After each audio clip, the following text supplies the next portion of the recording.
നമസ്കാരം. മുഖ്യമന്ത്രി പിണറായി വിജയനും കുടുംബത്തിനുമെതിരെ രൂക്ഷ വിമർശനവുമായി മുൻ യൂത്ത് കോൺഗ്രസ് സംസ്ഥാന പ്രസിഡന്റും മുൻ MLA-യുമായ രാഹുൽ മാങ്കൂട്ടത്തിൽ രംഗത്ത്. ഒരു കള്ളന് വേണ്ടി കട്ടയെറിഞ്ഞ് കേന്ദ്രസേനയെ കൊലപ്പെടുത്തുവാൻ പോകുന്ന അക്രമി സംഘത്തോടാണ് തനിക്ക് സംസാരിക്കാനുള്ളതെന്നാണ് രാഹുൽ വീഡിയോയിൽ പറയുന്നത്. ആരോപണ വിധേയനായ കള്ളൻ ഒരുപക്ഷെ സംഘപരിവാറുമായിട്ടുള്ള രഹസ്യബന്ധത്തിന്റെ പേരിൽ മുട്ടിലിഴഞ്ഞോ കുമ്പിട്ട് നിന്നോ കേസിൽ നിന്ന് ഊരിപ്പോരുമായിരിക്കും. എന്നാൽ കേന്ദ്രസേനയെ കട്ടയെറിഞ്ഞ് കൊലപ്പെടുത്താൻ ശ്രമിച്ച കേസിൽ അക്രമി സംഘത്തിലെ ഓരോ അംഗങ്ങളും അഴിയെണ്ണുമെന്നുള്ള കാര്യം കട്ടായമാണെന്നും രാഹുൽ ഓർമ്മിപ്പിച്ചു. മുഖ്യമന്ത്രി വിജയന്റെയും മകൾ വീണ വിജയന്റെയും മരുമകൻ മുഹമ്മദ് റിയാസിന്റെയും വീടുകളിൽ കേന്ദ്ര ഏജൻസികളുടെ റെയ്ഡ് നടക്കുന്നതിന്റെ പേരിൽ കാസർഗോഡ് മുതൽ തിരുവനന്തപുരം വരെ വലിയ അക്രമ അഴിഞ്ഞാട്ടവും അരാജകത്വവുമാണ് CPM-ന് അക്രമി സംഘം അഴിച്ചുവിട്ടുകൊണ്ടിരിക്കുന്നത്. തനിക്ക് മടിയിൽ കനമില്ലാത്തതിനാൽ വഴിയിൽ ഭയമില്ലെന്ന് സാധാരണഗതിയിൽ വിജയൻ പറയാറുണ്ട്. എന്നാൽ വഴിയിൽ ഭയമില്ലാത്ത ആൾ എന്തിനു വേണ്ടിയാണ് ഇങ്ങനെ ഒരു കൊട്ടേഷൻ സംഘത്തെ ഇറക്കിവിട്ട് അന്വേഷണ സംഘത്തെ ഭയപ്പെടുത്തി കേസിൽ നിന്ന് രക്ഷപ്പെടുവാൻ ശ്രമിക്കുന്നതെന്നും രാഹുൽ ചോദ്യമുയർത്തി. രാഹുൽ മാങ്കൂട്ടത്തിലിന്റെ വീഡിയോയുടെ പൂർണ്ണരൂപം ഇങ്ങനെയാണ്. ഒരു കള്ളന് വേണ്ടി കട്ടയെറിഞ്ഞ് കേന്ദ്രസേനയെ കൊലപ്പെടുത്തുവാൻ പോകുന്ന അക്രമി സംഘത്തോടാണ്. കള്ളൻ ഒരു പക്ഷേ സംഘപരിവാറുമായിട്ടുള്ള രഹസ്യബന്ധത്തിന്റെ പേരിൽ മുട്ടിലിഴഞ്ഞോ കുമ്പിട്ട് നിന്നോ ആ കേസിൽ നിന്ന് ഊരിപ്പോരുമായിരിക്കാം. പക്ഷേ കേന്ദ്രസേനയെ കട്ടയെറിഞ്ഞ് കൊലപ്പെടുത്തുവാൻ ശ്രമിച്ച കേസിൽ നിങ്ങൾ ഓരോ അക്രമി സംഘത്തിലെ അംഗങ്ങളും അഴിയെണ്ണുമെന്നുള്ള കാര്യം കട്ടായമാണ്. ഇന്ന് രാവിലെ വിജയന്റെ വീട്ടിലും വിജയന്റെ മകൾ വീണ വിജയന്റെ വീട്ടിലും വീണ വിജയന്റെ ഭർത്താവ് മുഹമ്മദ് റിയാസിന്റെ വീട്ടിലും അടക്കം റെയ്ഡ് നടക്കുന്നതിന്റെ പേരിൽ കാസർഗോഡ് മുതൽ തിരുവനന്തപുരം വരെ എത്ര വലിയ അക്രമ അഴിഞ്ഞാട്ട അരാജകത്വമാണ് CPM-ന്റെ അക്രമി സംഘം അഴിച്ചുവിട്ടുകൊണ്ടിരിക്കുന്നത്. സാധാരണഗതിയിൽ വിജയൻ പറയാറുണ്ട്, എനിക്ക് മടിയിൽ കനമില്ല, അതുകൊണ്ട് വഴിയിൽ ഭയമില്ല എന്ന്. വഴിയിൽ ഭയമില്ലാത്ത ആള് എന്തിനു വേണ്ടിയിട്ടാണ് ഇങ്ങനൊരു കൊട്ടേഷൻ സംഘത്തെ ഇറക്കിവിട്ട് അന്വേഷണ സംഘത്തെ ഭയപ്പെടുത്തി കേസിൽ നിന്ന് രക്ഷപ്പെടുവാൻ ശ്രമിക്കുന്നത്? ഇനിയും കേരളത്തിന് ഇതുവരെ ബോധ്യമായിട്ടില്ലാത്ത, ഈ നാട്ടിലെ അന്വേഷണ ഏജൻസിക്ക് ബോധ്യമായിട്ടില്ലാത്ത ഒരു ചോദ്യം ഇന്ന് വിജയന് വേണ്ടി ആക്രമിക്കാൻ റോഡിലേക്ക് ഇറങ്ങിയ അക്രമി സംഘത്തോട് ചോദിക്കുന്നു.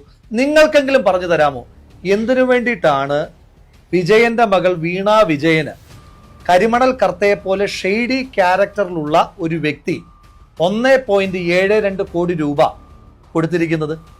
എന്ത് സേവനം ചെയ്തതിന്റെ പേരിലാണ് വീണ വിജയന്, അന്നത്തെ മുഖ്യമന്ത്രിയുടെ മകൾക്ക്, കരിമണൽ കർത്ത മാസപ്പടി കൊടുക്കുന്നതെന്ന് നിങ്ങളെങ്കിലും പറഞ്ഞു തരാമോ?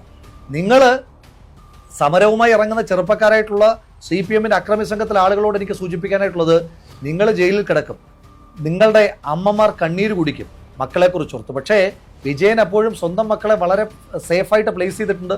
മൂത്ത മകനെ വിദേശത്ത് ഒരു കമ്പനിയിൽ വളരെ സുരക്ഷിതമായി വെച്ചിരിക്കുകയാണ്. ഇഷ്ടംപോലെ ശമ്പളവും അതിലേറെ കിമ്പളവും കിട്ടുന്നുണ്ട്. മകൾക്ക് മാസപ്പടി കിട്ടുന്നുണ്ട്. നിങ്ങൾക്കൊക്കെ ജയിലിൽ ഗോതമ്പുണ്ട ഇപ്പോൾ ഇല്ല, ചപ്പാത്തി മാത്രമേ കിട്ടുകയുള്ളൂ എന്നുള്ളൊരു ഓർമ്മ നിങ്ങൾക്കുണ്ടാകണം.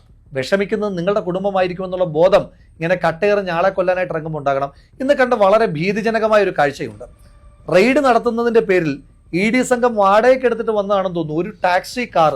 ആ ടാക്സി കാറിന്റെ ചില്ലിലൊക്കെ കട്ടയെറിയുകയാണ്. ആ വണ്ടി ഓടിക്കുന്ന സാധു മനുഷ്യൻ, ഒരുപക്ഷെ അദ്ദേഹം ED ഉദ്യോഗസ്ഥനൊന്നും ആയിരിക്കില്ല, ഏതെങ്കിലും ടാക്സി ഡ്രൈവർ ആയിരിക്കും. അയാൾ ജീവഭയത്താൽ അലമുറയിടുന്നത് നമ്മൾ വളരെ വേദനയോട് കൂടിയിട്ടാണ് കണ്ടത്. കണ്ണൂരിലും തിരുവനന്തപുരത്തും കാസർഗോഡ് തൊട്ട് തിരുവനന്തപുരം വരെ എല്ലാ പ്രദേശത്തും ഇങ്ങനെ അക്രമം അഴിച്ചുവിട്ടാൽ വിജയൻ രക്ഷപ്പെടുമെന്ന് നിങ്ങൾ വിചാരിക്കുന്നുണ്ടോ? വിജയനെ രക്ഷിക്കണമെന്ന് ആഗ്രഹിക്കുന്ന ആളുകൾ വലിയ വർത്തമാനമൊന്നും പറയാതെ ലളിതമായി പറഞ്ഞാൽ മതി, എന്തിനാണ് കരിമണൽ കർത്ത 1.73 കോടി രൂപ വീണ വിജയന് കൊടുത്തത്? അത് പറഞ്ഞാൽ കേസ് തീർന്നു. കേരളം ഒറ്റക്കെട്ടായിട്ട് ഒരുമിച്ച് വിജയന്റെ കുടുംബത്തോടൊപ്പം നിൽക്കും. ഇതിനെ ഇക്വേറ്റ് ചെയ്യാൻ ഉടനെ രാഹുൽ ഗാന്ധിയുടെ കേസുമായിട്ട് വരികയാണ്. രാഹുൽ ഗാന്ധിയെ ED ചോദ്യം ചെയ്തിട്ടുണ്ട്, ശരിയാ. രോഗബാധിതയായ ശ്രീമതി സോണിയാഗാന്ധിയെ ചോദ്യം ചെയ്തിട്ടുണ്ട്, അതും ശരിയാ. പക്ഷെ അതൊന്നും കരിമണൽ കർത്തയുടെ കയ്യിൽ നിന്ന് മാസപ്പടി കൈക്കൂലി വാങ്ങിയ കേസിലല്ല അവരെ ആരെയും ചോദ്യം ചെയ്തത്. അത് കേന്ദ്ര സർക്കാരിന്റെ വേട്ടയാടലായിരുന്നു. പ്രതിപക്ഷത്തുള്ള എല്ലാ നേതാക്കന്മാരെയും വേട്ടയാടുമ്പോഴും വിജയന് വലിയ സംരക്ഷണമായിരുന്നു മോദിയുടെ നേതൃത്വത്തിലുള്ള കേന്ദ്ര സർക്കാർ എല്ലാ കാലത്തും കൊടുത്തു പോന്നിരുന്നത്. ഇന്ന് നടന്ന റെയ്ഡ് പോലും ബഹുമാനപ്പെട്ട ഹൈക്കോടതി ഇടപെടലിനെ തുടർന്നുള്ളതാണ്. എനിക്ക് ചോദിക്കാനുള്ളത്, എന്തിനാണ് ബഹുമാനപ്പെട്ട ഹൈക്കോടതി EDയോട് റെയ്ഡ് നടത്തുവാൻ ആവശ്യപ്പെട്ടതിന്റെ അടിസ്ഥാനത്തിൽ ED നടത്തുന്ന റെയ്ഡിനെ ഇങ്ങനെ പ്രതിരോധിക്കുവാൻ ശ്രമിക്കുന്നത്? നിയമത്തിന്റെ വഴിക്ക് പോയാൽ പോരെ എന്ന് തീരുമാനിച്ചാൽ പോരെ? വിജയനോട് ഞാൻ പേഴ്സണൽ കണക്ക് പറയാം. എനിക്കെതിരെ നിങ്ങളുടെ മെയിലിൽ ഒരു പരാതി വരുന്നു, ഊരും പേരും വാലും തലയും ഒന്നുമില്ലാത്തൊരു പരാതി. ഒരു മൊഴി പോലും രേഖപ്പെടുത്താതെ പിന്നീട് കോടതിക്ക് പോലും എനിക്ക് ജാമ്യം തരുമ്പോൾ നിങ്ങളുടെ പോലീസിനെയും നിങ്ങളുടെ അന്വേഷണ സംഘത്തെയും വിമർശിക്കുന്ന രീതിയിൽ എന്നെ അറസ്റ്റ് ചെയ്ത് പോയിട്ട് ഞാൻ ആ അന്വേഷണ സംഘത്തെ പൂർണ്ണമായ സഹകരണമല്ലേ നടത്തിയത്? ഈ നാട്ടിൽ എത്രയോ മനുഷ്യന്മാർ അന്വേഷണത്തോട് സഹകരിക്കുന്നുണ്ട്. നിങ്ങൾ മാത്രം എന്തുകൊണ്ടാണ് അന്വേഷണത്തെ ഭയപ്പെടുന്നത്? അപ്പോൾ അതിന് കൃത്യമായ കാരണമുണ്ട്, നിങ്ങൾക്ക് നല്ല പേടി തട്ടിയിട്ടുണ്ട്. അപ്പോൾ അതുകൊണ്ട് വിജയ ഒന്ന് പറഞ്ഞ് രണ്ടാമത്തതിന് ഞാൻ കോരന്റെ മകനാണ് എന്ന് പറഞ്ഞാൽ എക്സംഷൻ ഒന്നും കിട്ടില്ല. ഈ രാജ്യത്തെ എല്ലാ മനുഷ്യന്മാർക്കും ഒരേ നിയമമാണ് ഭാരതീയ ന്യായ സംഹിത. അത് കോരന്റെ മകന് കോരന്റെ ന്യായ സംഹിതയൊന്നും വേറെയില്ല. അപ്പം അതുകൊണ്ട് ഈ നാട്ടിൽ ഒരുപാട് മനുഷ്യന്മാർ കരുതിക്കൂട്ടി വെച്ചിരുന്ന കണക്കുണ്ട്. അത് നിങ്ങൾ ആദ്യമായി മഴുവെച്ച് കൊലപ്പെടുത്തിയ വാടിക്കൽ രാമകൃഷ്ണൻ തൊട്ട് പിന്നീട് നിങ്ങൾ കണ്ണീര് കുടിപ്പിച്ച ഒരുപാട് മനുഷ്യന്മാരുടെ കണ്ണീരിൻ്റെ കടം നിങ്ങളുടെ ജീവിതത്തിൽ ഇനി ബാക്കിയുണ്ട്. അപ്പോൾ ആ കടമൊന്നും വീട്ടാതെ നിങ്ങൾക്ക് ഈ ജീവിതം അവസാനിച്ചു പോകില്ല എന്നുള്ള നല്ല ബോധ്യം വേണം. അതുകൊണ്ട് ശ്രീ വിജയൻ, ഉളുപ്പ് അല്പമെങ്കിലും അവശേഷിക്കുന്നുണ്ടെങ്കിൽ ഇന്നലകളിൽ മുഖ്യമന്ത്രിയായിരിക്കുമ്പോൾ മറ്റുള്ളവർക്കെതിരെ പറഞ്ഞ ഏതെങ്കിലും വാചകം ഓർമ്മയിലുണ്ട് എങ്കിൽ നിങ്ങൾ അടിയന്തരമായി പ്രതിപക്ഷ നേതൃപദവിയും അതുപോലെ തന്നെ ധർമ്മടം MLA യുടെ പദവിയും രാജിവെച്ചൊഴിയുകയാണ് നിങ്ങൾക്ക് നല്ലത്. അതല്ല എങ്കിൽ നിങ്ങൾ ഇന്നലകളിൽ മറ്റുള്ളവർക്ക് നേരെ എറിഞ്ഞ ധാർമ്മികതയുടെ ആ വാക്കുകൾ സ്വയം കെട്ടിത്തൂങ്ങിച്ചാകും എന്നുള്ള കാര്യത്തിൽ ഒരു തർക്കവും വേണ്ട. ക്ലീശയായ ഒരു ഡയലോഗ് ഓർമ്മപ്പെടുത്തുന്നു. നീ ചെയ്തതിനൊക്കെയും നിന്നോട് ഈ നാട് പകരം ചോദിക്കും.